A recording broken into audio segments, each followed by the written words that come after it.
Eric Shira, mwanake wa ukuru wa miaka 16, erikanite arari mutiri wa kimwana kimwe mwena wa Limuru kaunti-ini ya Kiambu, na muciini gwa kimwana kiu ni kwaratharikirwo na kahiu.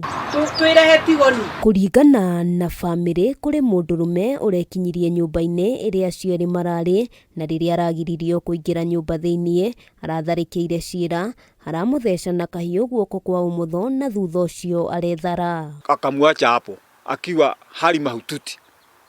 Sasa wakati tulifika, wakati alitolewa nguo, tuliona alikuwa amedungwa kisu mkono wa kushoto kwa roho. Na inaonekana hiyo vita ilikuwa kubwa, kwa sababu sio hapo peke yake, hata mwili ingine alikuwa na damu.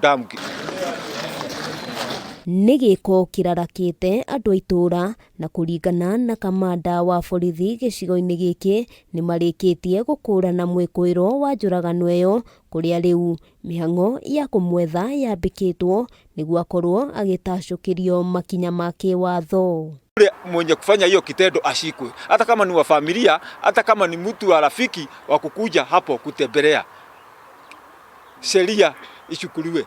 Ona gukiri uguo, family ya Shira ni hoete family ya mwanake uria urateithagiririo gukorwo makiandikithia ndumiriri session-ini ya borithi niguo guteithiriria hari gwetha kihoto kia mwana wao. Hata familia ya huyo kijana pahali alikuwa ameenda hawakujitokeza kuja kutuambia, pengine alidungwa hiyo kitu na pengine hakuwa amekufa, tungemshughulikia. Hiyo mambo ikisuluhishwa kinyumbani itapatia nafasi ya hiyo mambo kuendelea.